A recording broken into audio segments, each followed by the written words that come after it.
The envelope was too heavy to be paper. It pulsed in my hands like something alive, a small, cruel weight made of dread. Outside the window, the Cincinnati sky sagged the color of dirty dishwater, and the chill in my lawyer's office crawled straight into my chest. I hadn't wanted to come. I already knew what waited inside.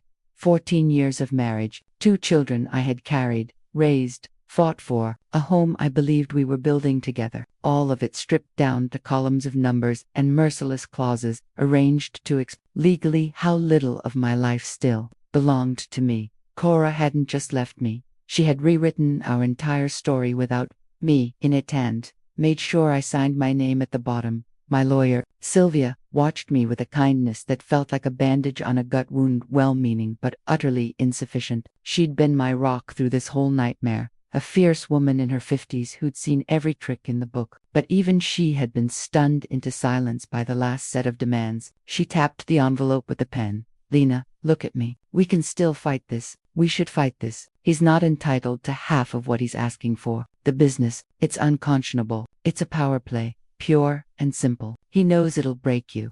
I didn't look at her. I was staring at the rain tracing paths down the window pane. I could see my own reflection, ghost-like, superimposed over the gray city. I looked tired, older than but underneath the exhaustion, there was a strange, solid calm, a decision, already made, settling into my bones. "Give it to him," I said, my voice quieter than I'd expected. Sylvia's pen stopped tapping. "Excuse me." I turned to face her. The house on Sycamore, the cars, the gallery, everything he's listed. "Give it to him." Her face, usually a mask of professional composure, crumpled into disbelief. "Lena, no. Sweetheart, you're in shock. You're grieving. This is the trauma talking. Let me do my job. Let me protect you." "You are protecting me," I said, and I meant it. "By doing exactly what I'm asking. Draw up the papers. I'll sign whatever he wants."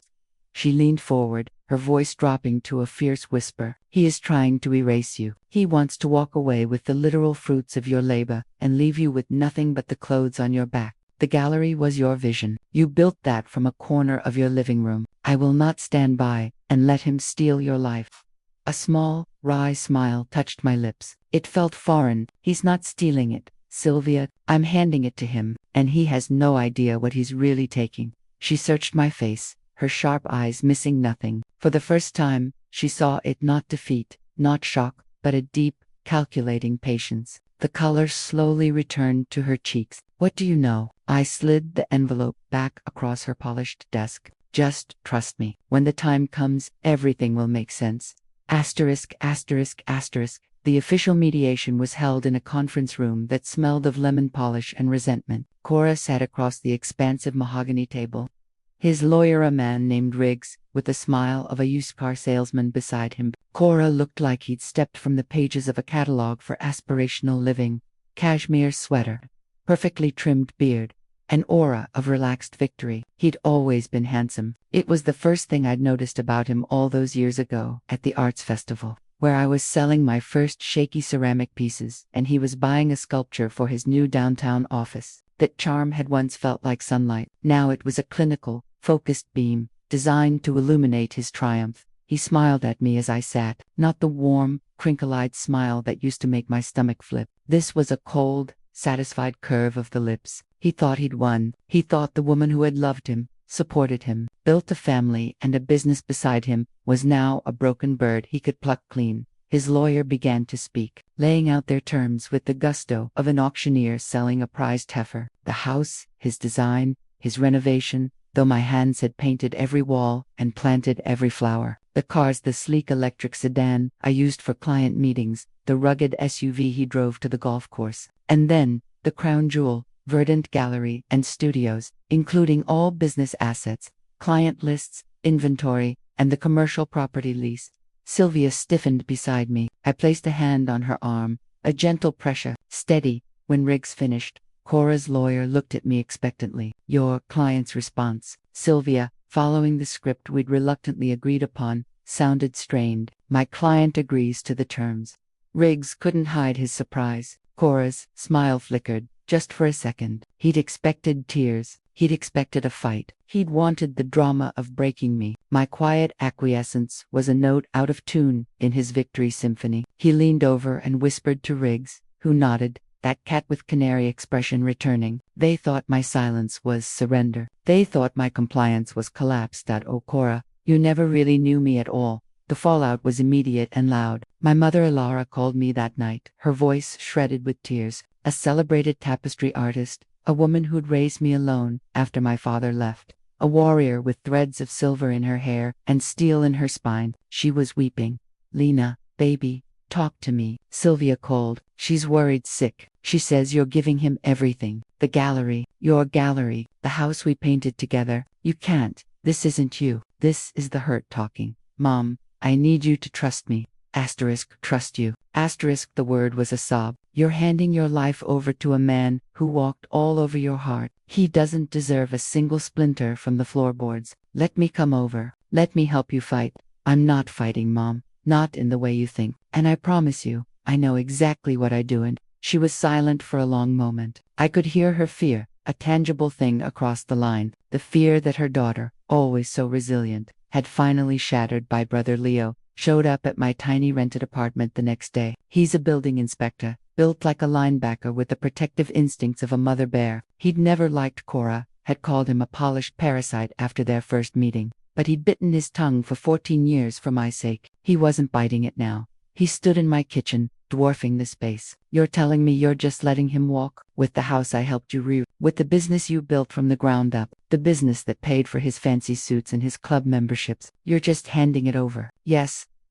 Why? I walked to the small desk in the corner and pulled out a binder, thick and overstuffed. I slid it across the kitchen table to him, because he doesn't know what he's really taking. Leo opened the binder. He's a details man. His job is finding the hidden flaws, the structural weaknesses that can bring everything crashing down. Page by page, his expression changed. The anger melted, replaced by a focused intensity, then a dawning, grim understanding. Bank statements I'd secretly copied, invoices from suppliers I knew we'd never used, canceled checks with Cora's flamboyant signature approving payments for materials that never arrived. Pages and pages of it. Lena, is this real? Every line, every figure. 3 years, Leo, almost $500,000. And he doesn't know you have this. Not a clue. He thinks I was too busy with glazes and gallery openings to look at the books. He thinks his creative accounting was a secret. Leo closed the binder. He looked at me, really looked at me, for the first time since the divorce bomb had dropped. A slow, fierce pride spread across his face. Little sister, he said, his voice thick, you might just be the most dangerous woman I've ever met. See, everyone thought I was broken. They saw a woman walking away from the table, leaving the whole feast for the taking. They didn't see the careful, patient excavation I'd been doing in the dark. They didn't understand that sometimes the only way to win is to step aside and let the avalanche you've been watching form finally crash down on the person who started it. So when I walked into the courtroom for the final hearing, I wasn't nervous. I wasn't scared. I was profoundly, absolutely patient. I wore a simple linen dress, my mother's pearl studs, nothing that belonged to the life Cora was claiming. He sat at his table, already looking like the lord of the manor. He'd told mutual friends he planned to rebrand the gallery, turn it into a more commercially viable space. He'd picked out new furniture for his house. He'd spent money he thought was about to be irrevocably his. He gave me that cold, victorious smile as I took my seat. I met his gaze and held it, just for a moment, before turning calmly to Sylvia. She was pale, gripping her pen like a lifeline. The judge, a weary-looking woman with intelligent eyes, reviewed the settlement. Each item was a scalpel, neatly dissecting our shared history. The house, the cars, verdant gallery, and studios, all assets and liabilities. Ms. Vance, the judge addressed me. Do you understand and accept these terms? I do, Your Honor. And you are entering into this agreement voluntarily? Yes, Your Honor. I stood, walked to the bench, and signed my name, Lena Marie Van Son. Every line indicated. My hand was steady. The scratch of the pen was the only sound in the room. I could feel Cora's gaze, hot and eager, on my back. I returned to my seat, my posture relaxed. The judge was about to bring down her gavel when the doors at the back of the courtroom opened. Two men in dark suits entered. The air in the room changed, grew denser. They walked with purpose, past the spectators, past me, directly to Riggs, Cora's lawyer. One of them handed him a sealed manila envelope. Riggs opened it. I watched, as if in slow motion, as the blood drained from his face. His tan complexion turned a sickly gray. His hands, usually so animated, went still. He leaned over and whispered to Cora. Cora's head snapped toward him. What is it? Riggs whispered again. 5 short words that froze Cora's triumphant expression into a mask of pure shock. I knew what he'd said. I'd rehearsed this moment in my mind 1,000 times. Marcus Bell was just arrested. Marcus Bell, our accountant, Cora's college friend, the charming, confident man who'd taken over our books when the gallery started to grow, the man who'd sat at our dinner table, bouncing my daughter on his knee, all while helping my husband systematically loot the business we'd built. Cora grabbed the document from Riggs. His eyes scanned the page. I saw the moment comprehension hit. The moment he saw his own name listed next to Marcus's on the federal indictment, wire fraud, embezzlement, tax evasion, conspiracy. He shot to his feet, his chair screeching backwards. No, this is a mistake. This is him. This was all Marcus. He handled everything. I just signed what he put in front of me. The federal agent stepped forward. Mr. Vance, you have the right to remain silent. But Cora wasn't listening. He was staring at me, his eyes wide with a horror that quickly curdled into venomous understanding. The elegant facade shattered. You, he hissed, the word cutting through the formal room. You did this. You knew. You gave me the gallery because you knew it was poisoned. He was screaming now, pointing a shaking finger. You set me up. You planned this whole thing. The judge's gavel cracked like a gunshot. Order. I will have order. But Cora was beyond hearing. He lunged, not at me, but in my direction, a raw, animalistic movement of betrayal and rage. The bailiff intercepted him, holding him back as he struggled. I'll destroy you for this, Lena. I swear to God, I'll ruin you. I stood up, slowly, smoothing the linen of my dress. I looked at the man I'd loved, the father of my children, now a stranger twisted by his own greed. My voice, when it came, was clear and calm, carrying in the stunned silence. You already tried, Cora. You've been trying for years. I let my gaze sweep over him, taking in the ruined perfection. But here's the thing about building a life on lies. Eventually, you run out of other people's money to hide them. They let him out. He was still shouting, his cries echoing down the hall. Promises, curses, my name like a curse. I sat back down, my hands folded in my lap. Sylvia was staring at me, her mouth slightly open. You knew, she breathed, the whole time. I knew. Why didn't you tell me? Because I needed it to be real, I said softly, looking toward the now closed doors. I needed him to believe he'd won. I needed his signature on that transfer of ownership. The moment he took the gallery, he took every hidden debt, every fraudulent transaction, every crime. He didn't steal my life, Sylvia. He inherited his own. Asterisk, asterisk, asterisk. Let me take you back to before the suits and the courtrooms and the cold smiles. I grew up in a small river town in Kentucky, the daughter of an artist. Our house was always a beautiful chaos of half-finished projects, bolts of fabric, the smell of wet clay and brewing tea. My mother taught me that creation was an act of courage, that beauty was a language, that a woman's hands could hold both tenderness and tremendous strength. I met Cora when I was 25, my soul still soft at the edges, my pottery business just a hopeful dream. He was handsome, ambitious, and he spoke about my art not as a hobby, but as a potential empire. He saw a future I was too timid to imagine. He was a catalyst. For a long time, I believed that was a good thing. Verdon Gallery started in our sunroom. My pieces, my mother's tapestries, a few local painters. Cora handled the business side, the permits, the taxes, the spreadsheets. I did everything else, creating, curating, marketing, charming customers, packing shipments, until my fingers were raw. Our daughter Flora was born 2 years and our son, Jasper, followed 3 years later. I nursed babies between kill firings, stashed teething rings in my tool apron, and found a new, deeper kind of creativity in the chaos of motherhood. The business grew. We moved to a proper storefront in Cincinnati. We hired staff. Cora quit his corporate job to manage the gallery full-time. That's when Marcus Bell entered the picture. Old friend, financial whiz. He'd make things more efficient, maximize our profits, handle the tedious stuff so you can focus on the art, Lena. And I did. I was so busy creating, so busy being a mother, so busy trying to hold together the fabric of a marriage that was beginning to fray at the seams. Cora grew distant, critical. The house was never nice enough. My shows were never prestigious enough. We weren't moving in the right circles. Everyone else is moving forward. Lena, why are we standing still? We're building something real. I'd argue, my hands covered in clay. Building what? He'd scoff, gesturing around. This quaint little life. I had bigger plans. The change was slow, insidious, the rust inside the pipe. I was lonely, he was cold, and when I did try to look at the books, the numbers were a confusing maze. And Marcus would laugh, pat my shoulder, and say, "Don't you worry your artistic head about this, Lena, that's why you have us." My mother saw it first. "That man looks at your ledger like it's his personal treasure map," she said once, her eyes narrow, "and Cora lets him. That's not partnership, baby. That's something else." I dismissed it. I was tired. I trusted my husband.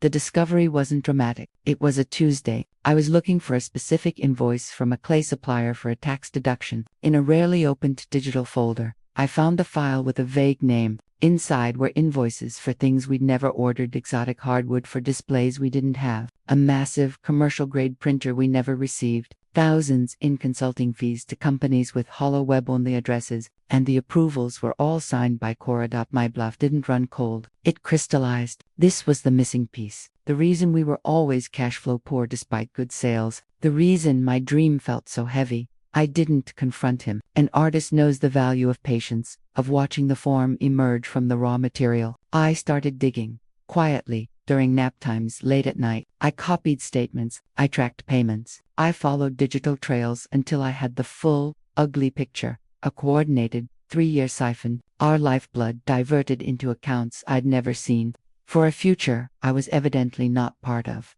The day I found them together wasn't in our bed, it was in the back office of the gallery, which had once been my studio. I'd come back early from a meeting with the school about an art program. I heard Cora's laugh, a familiar, warm sound I hadn't heard directed at me in years. I pushed the door open. They weren't in a passionate embrace. It was worse. They were bent over a laptop, shoulders touching, sharing a private joke about a column of numbers, the intimacy of conspirators. Cora looked up and his face didn't show guilt. It showed annoyance. At the interruption, "Lena, we're in the middle of something." That's when I knew. The affair wasn't with Marcus's body. It was with his complicity. They were married to the secret, to the game of it. "Get out, Marcus," I'd said, my voice eerily calm. He'd gathered his things, smirking. "Lena, you're being emotional. This is just business. Get out of my gallery." When he was gone, Cora had the audacity to look wounded. "You're embarrassing me. You're embarrassing us. He's just helping. He's helping you steal from me, from us, from our children." His mask slipped then, just for a second, not remorse, but a flash of cold, calculating assessment. He saw I knew, and the fight that began that day wasn't for our marriage. It was for the spoils. Asterisk, asterisk, asterisk. After the courtroom, the pieces fell with a satisfying, terrible finality. Marcus Bell, faced with the forensic accountant's report my brother Leo had helped me secure, pleaded guilty. He got 2 years in a white-collar facility, his CPA license shredded. Cora fought. He hired lawyers, spun tales of being a duped husband, an artistic soul manipulated by a slick accountant. But the evidence was a wall. His signatures, his email approvals, his fingerprints on the entire scheme. In the end, to avoid a longer sentence, he took a plea: probation, community service, and full financial restitution. To pay it, he had to liquidate everything. The house on Sycamore, with its perfect kitchen he'd wanted so badly, sold for a loss. The cars were repossessed. Verdant Gallery, now a hollow shell associated with fraud, had its lease cancelled and its assets sold at auction. The reputation he'd coveted was ashes. He lost everything, not because I took it from him, but because he had tried to take everything from us. There is a hollow place where the satisfaction should be. Revenge, I've learned, is just another kind of echo. It doesn't fill the space where love and trust used to live. It just reminds you how empty that space has become. So, I let it go. I let him go. I started again, with a small, clean, sun-drenched studio space I rented I called it Second Clay. No partners, no hidden ledgers, just my wheel, my kill, my vision. My old staff, the gallery manager, the part-time saleswoman, found their way to me. They brought coffee and resumes and fierce loyalty. "We always worked for you, Lena," they said. My clients followed. Not all, but enough. Word travels, and it travels both ways, not just about scandal, but about integrity. About the woman who kept her hands clean and her heart open, even when everything was falling down. My mother helped me hang the sign. She didn't cry this time. She beamed. "Now this," she said, squeezing my shoulders. "This is a legacy." Leo stops by the studio every week, always with lunch. We sit on the floor amid the works in progress and eat, often in a comfortable silence that says more than words ever could. The children, my beautiful, resilient Flora and Jasper, that was the hardest fought battle, and the most important one. With Cora's conviction, the custody agreement was revisited. They live with me primarily. He has supervised visits. It's not ideal, but it's safe. It's honest. Flora asked me one evening, as I was glazing a series of bowls, her voice small. "Mom, do you hate Dad?" I put my brush down. The studio was quiet, filled with the golden hour light. I took her hands, played us, and all. "No, my love, I don't hate him. Hate is a heavy, dark clay. It doesn't shape into anything beautiful. Your dad made some very bad choices that hurt a lot of people. I'm angry, and I'm sad. But my job, my only job that matters, is to build a life for us that's full of light and honesty and love. And that's what I'm doing, right here." She leaned her head on my shoulder, and we sat like that, watching the dust motes dance in the sunbeam. Jasper is simpler. He just wants to know he can press his small hand into a slab of clay next to mine, that I'll always be there to help him smooth the edges. Looking back, the woman I was, the one who believed the paperwork, who trusted the charming smile, who thought her value was in what she could build for others, that woman is gone. She was fired in the kill of betrayal, and what emerged is harder, clearer, more defined. I learned that strength isn't about loud defiance. It's the quiet strength of the clay on the wheel, centering itself under steady, patient hands, despite the spinning chaos. It's knowing that the truth, no matter how buried, has its own weight and will eventually find the light. It's about protecting your peace, your creative spirit, and the hearts of your children. Even when the world is telling you to shatter into 1,000 sharp pieces. My husband wanted everything, so I gave it to him. Every hidden debt, every fraudulent line item, every consequence he'd so carefully crafted for someone else. He thought he was taking my future. But all he took was the prison he'd been building for himself. And me. I'm still here, in a sunlit studio that smells of earth and possibility. My hands are dirty, my heart is full of my children's laughter, and my life is my own again. I am building something new, from scratch. And this time, the foundation is solid. It's made of truth, tempered by fire, and shaped entirely by my own 2 hands. Some things can never be stolen. Your integrity, your voice, your ability to begin again, your love for your children, the respect you earn by walking through fire and coming out clean on the other side. If you're in the dark place now, if someone has made you feel small, stolen your light, and left you with nothing, please, hear me. You are not nothing. You are the raw material, and you have the power to reshape your life. Be patient, be quiet, be watchful, center yourself, and when the time comes, have the courage to let the old, broken form collapse. The wheel keeps spinning. There is always more clay, and you, my dear, are the artist. So, that was my story, the kill fire that reshaped me. It wasn't the story I thought I'd be telling with my life, but it's the one that taught me the most about my own strength. If you're listening to this, maybe you're in your own hard season. Maybe you feel like the pieces of your life are being taken, or have already been taken, and all that's left is dust. I want to tell you something, and I need you to hear it. You are not broken, you are clay, and clay can always be reshaped. Your integrity, your quiet voice, your ability to get up tomorrow and face the day, those are your tools. Protect them, nurture them, and be patient. The wheel keeps spinning. I'd love to hear from you. Did this story resonate? Did you find that moment of quiet strength in your own life?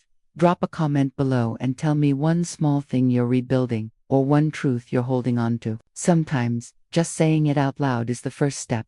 If stories of resilience, quiet justice, and starting over speak to you, make sure to follow or subscribe. I share new pieces of the journey here every week, not just my own, but stories from others who have found their way back to their own center. And most importantly, be kind to your hands. They are capable of so much more than you know. Until next time.